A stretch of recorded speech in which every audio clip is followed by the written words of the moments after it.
Здравствуйте. Не так давно заказал себе одну полезную штуку в Китае. Это влагомер для дерева. Я думаю, что для каждого человека, который работает с деревом, эта штука крайне полезная. И определять, например, в магазине степень влажности у дерева лучше все-таки прибором. Нашел, считай, недорогой. Ссылка будет в описании на этот прибор. Я думаю, что его цена полностью оправдывает его назначение. Выглядит вот так. Я думаю, здесь наконечники. Угу. Так, работает от батарейки Крона. У меня есть несколько досок, которые прикупил недавно. Они еще прям чувствуют, что влажные. Ну, по крайней мере, были 3 дня назад. И есть доски, которые пролежали уже несколько месяцев, точно все высушенные. Будем на них пробовать. Обычная кроновская батарейка. Вставляем. Ну, как всегда, плохо посажено, надо будет подложить, чтобы ничего не болталось. Кнопка включения, кнопка мод, которая выбирает, здесь есть 4 режима, и кнопка Hold. В инструкции есть таблица, и она же вкратце продублирована прямо на корпусе. Порода дерева, и здесь полный список, здесь сокращенный. В общем, из самых распространенных сосна, пин или пайн, и дерево, я вот нашел, ок. Вот. Его здесь нет, но он дуб в группе С.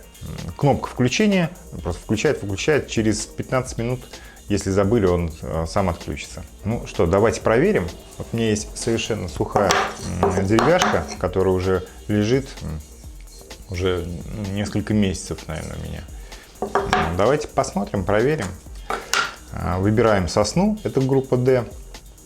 Да, вот, группа D. И нужно будет воткнуть как можно глубже в древесину. Вот, ну, показывает 0. Совершенно сухое дерево.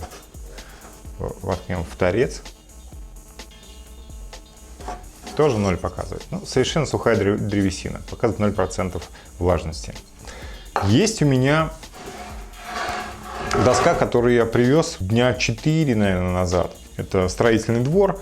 Доски лежат под открытым небом. Привез их, сложил в мастерскую, чтобы из них потом сделать подоконник. Ну и еще и столешницу для этого стола. Нужно ее все-таки делать чуть-чуть помассивнее и посерьезнее, потяжелее. Ну что, давайте посмотрим.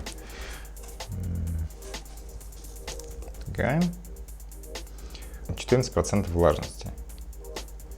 Что-то скачет между 12,6. Давайте здесь.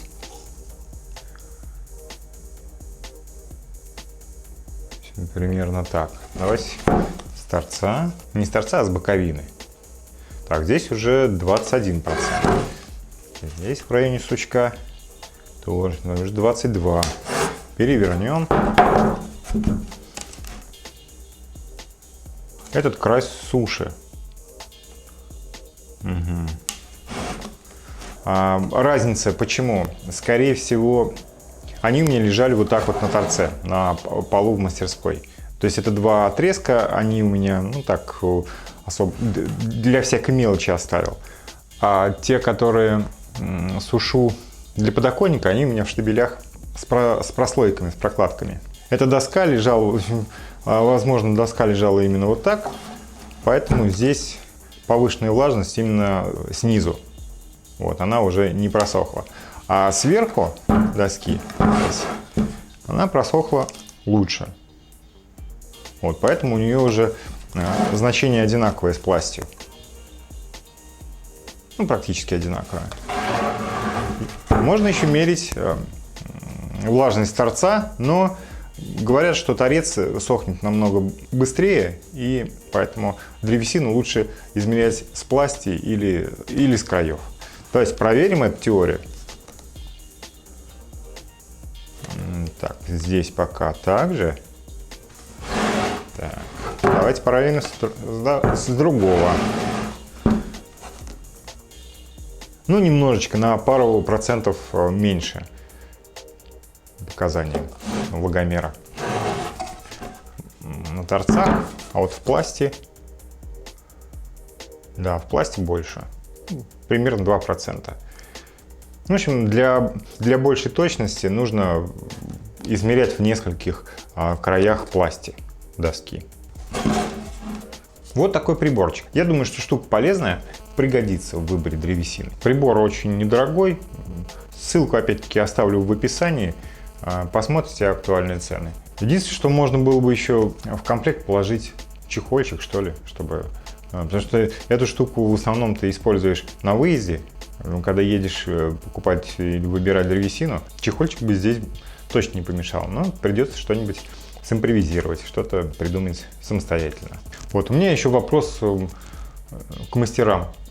Какая влажность максимально допустимая для работы с сосной и с дубом? Спасибо вам за помощь. И если был вам полезен, я очень рад. Подписывайтесь на канал, будут еще полезные ролики. Всем пока!